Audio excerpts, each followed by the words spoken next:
What's up? Okay, we are here to talk about All the Queen's Men, Season 4, Episode 1. If you had not watched it since since Season 1, I suggest you go back and watch it. It's pretty good, y'all. That's my show.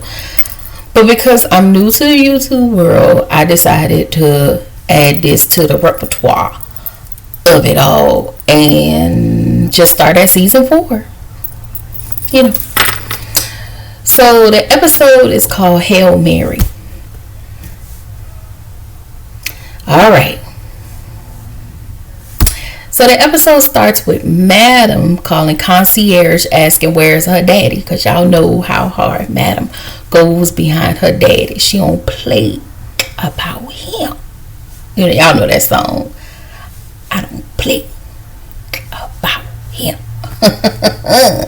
Anyway, concierge tells Madam he don't have her dad and that she was getting payback from unaliving Lotus. Lotus was the lady from last season who was concierge's wife, and she actually kind of piped Madam up, and then Madam had to literally.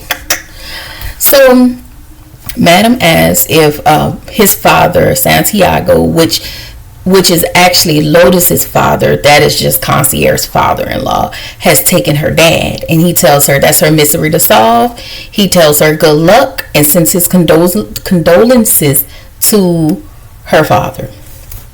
So y'all, we back at Club Eden, and Dime and Blue walk into the dressing room to talk about Amp punching Big D in the face, because y'all know in the last episode they was dancing and Amp just punched Big D in the face. I was like, oh my god. And then let's just take a whole pause, because I need y'all to know my baby daddy, my man. Y'all, I hate that term. Oh my god. My baby daddy Bolo, aka Doc, aka Kenny, is his name on there. Okay. It's my baby daddy. Girl, that man is fine. He tell everybody, we need to leave the locker room and let them handle this situation. So Big D tells Dime he's a lover, not a fighter. Y'all, Big D get on my nerves, but we gonna talk about him later. Get on my nerves. He said, I'm a lover, not a fighter, and tells him, if you come at me, no, and then he tells Amp, but if you keep coming at me how you come at me, I'ma show you I ain't no punk. And Dime says y'all can fight on y'all own terms, but they're messing up everybody's money. Just give me my money. And I was just like, Amp, listen, you can tone down his behavior this season. I'm just over his emotional roller coaster. So hopefully we get a different Amp. Maybe the first season Amp. I don't know, but these past couple of Amps been working on my nerves. Okay, so Dime asks Amp what's wrong with him. He says he's sick of that N-word, talking about Big D. And Blue says, I'm sick of all y'all ninjas, but it's my job to deal with y'all, and you need to do the same. I like Blue. Blue is my fave. Like, me and Blue, we here. That's my fave. So anyway, concierge, we get back to concierge, and he is on the phone with Santiago, and Santiago we see that he has Madam's father at some meat market, but we just don't know the location or whatever. Concierge is telling Santiago that his business dealings are being held up because of him, and Santiago was like, well, it's not my fault, it's your fault. From the moment you started dealing with Madam, a whole bunch of stuff started happening, which is true. Not only was he dealing with her on a professional level, he was also sleeping with her, because we all know that him and his wife just have an arrangement. Except this time, the wife kind of got mad. Like, she was on some jealous type stuff. So Concierge is trying to get out of this whole situation, but Santiago tells him, "Nope, you stuck with me. You stuck with me. You know." So baby, we are back at Club Eden, and Dom gets on the stage and presents the men of Eden, and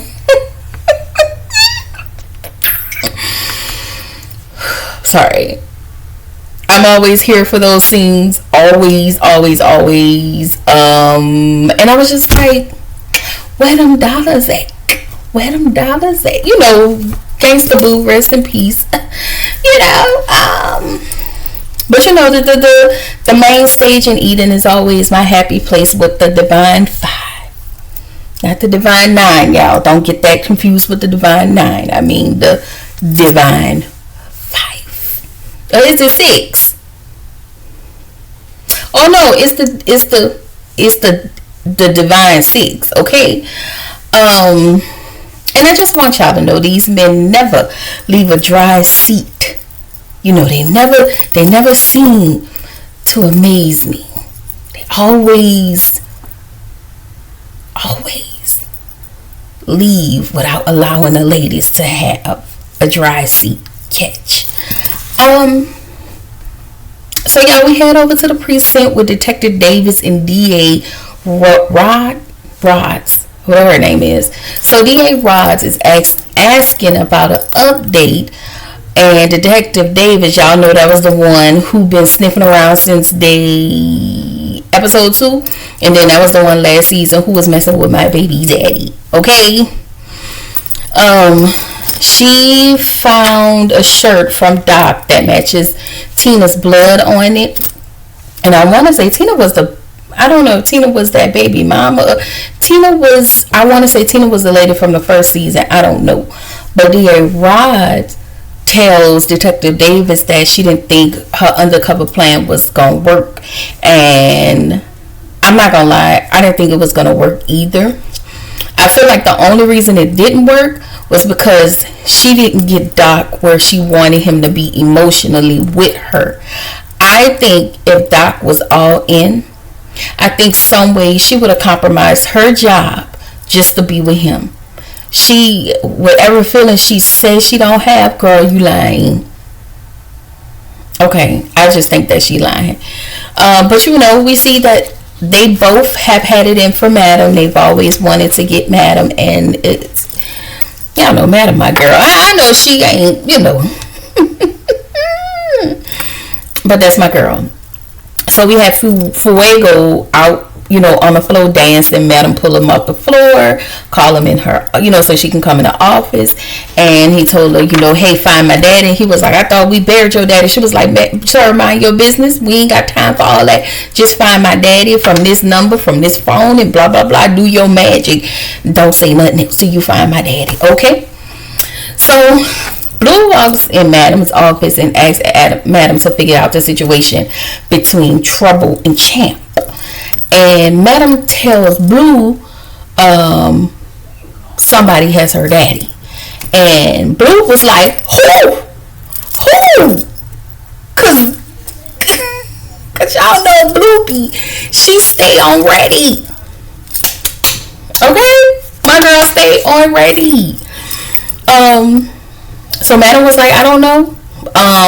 But she does know. She knows that it's Santiago. She's just not sure. You know. So Blue tells Madam she'll take care of the trouble Champ situation. And Madam was like, no, don't worry about that. We'll deal with that. Blah, blah, blah. And Madam is looking for Tommy. Okay. So in the next scene, we see Tommy burying the body, saying, I bet you ain't gonna steal from nobody no more. So I'm not sure who that was. I don't know. Y'all can correct me if I am to tell me who, but I don't know what happened. I don't remember. Say that. I don't remember who stole from whom. So then we see a dude walk up and Tommy pull out his, and so we find out that Tommy knows him. His name is Smoke. aka we all know that to be Lucky Johnson. He is an actor from New Orleans. Okay,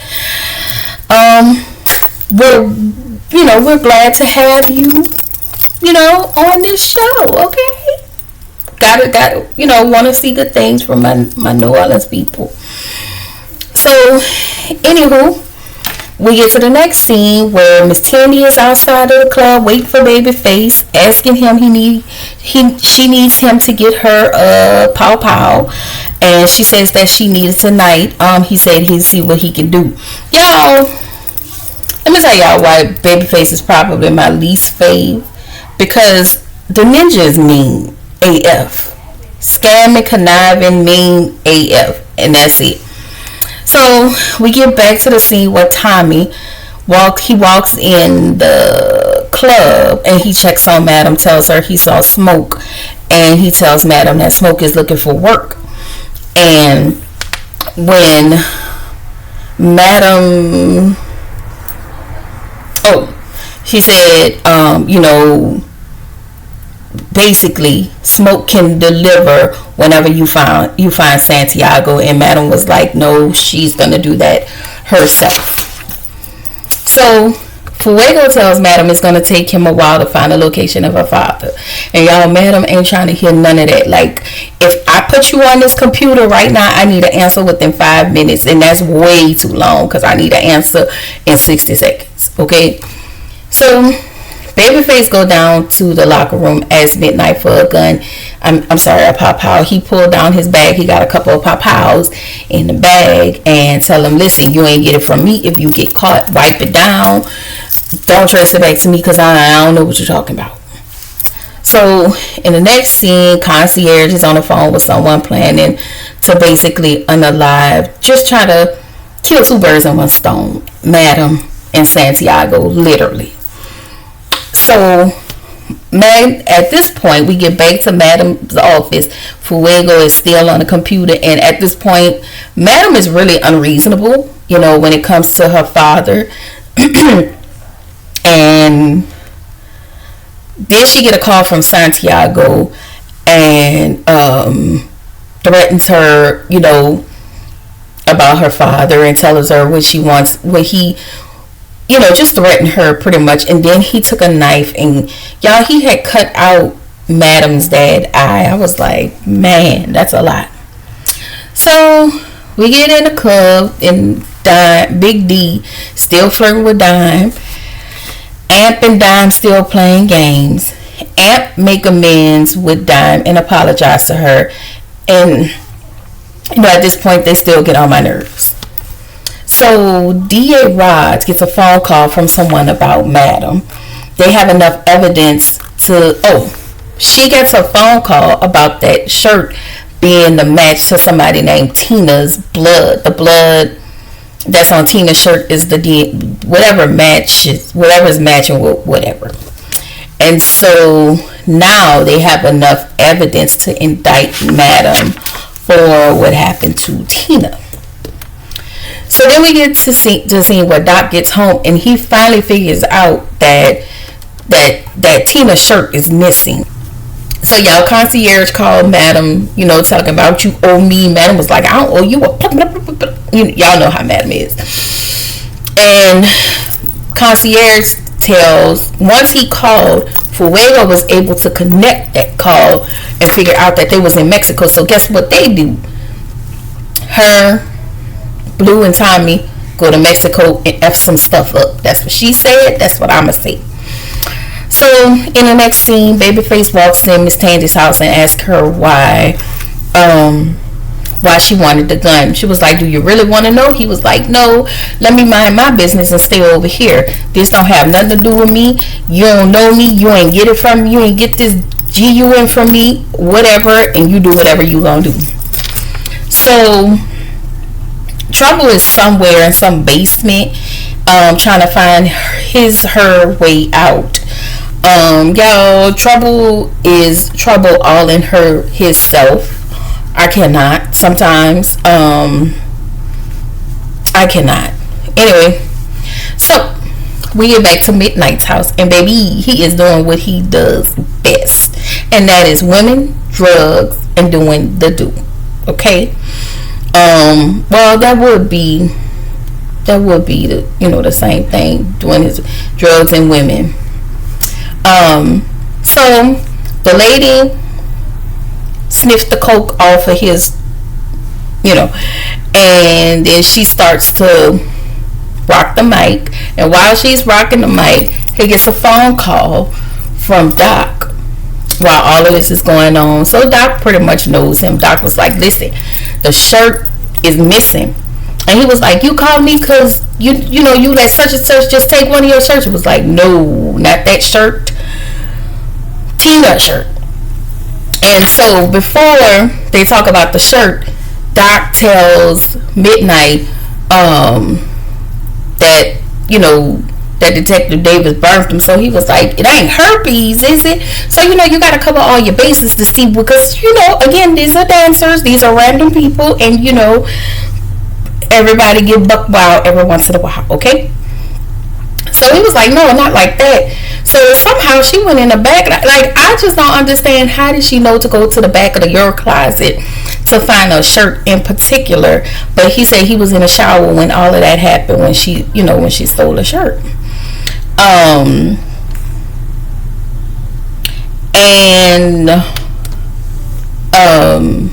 Midnight tells him, you need to tell Madam. Everybody know, whatever happens, you gotta tell Madam. You may not know the reason why it's happening, but you just need to know that she needs to know ASAP. And I really just want the world to know that Doc is my baby daddy. And I also want him to know, baby, I wouldn't have never, not ever, I wouldn't have did that to you. Not me. But you let police fish come in and not me.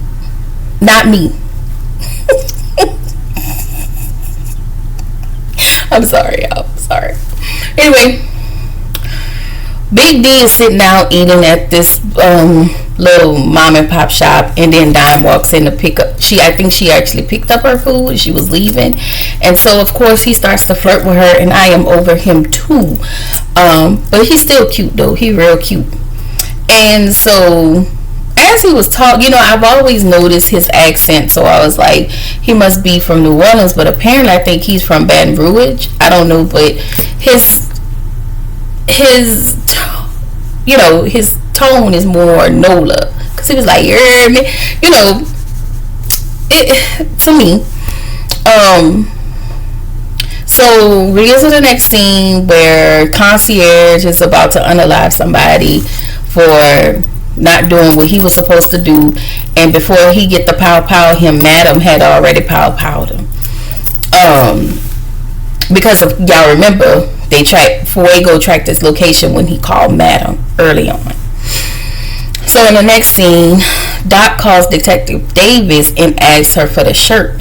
And y'all, I'm gonna keep it a buck. Detective Davis is lying to herself about how she feel about my baby daddy, but I'm gonna let her have it, because in real life, this is just a TV show, And we do know that in real life, Michael Bolo is married. I just be playing though, I don't want nobody. I don't want that lady husband. I don't want no trouble. Shout outs to my cousin, because that's all he say. I don't want no trouble. So yeah, no. But in here, not in here, but in here, that's my baby's daddy.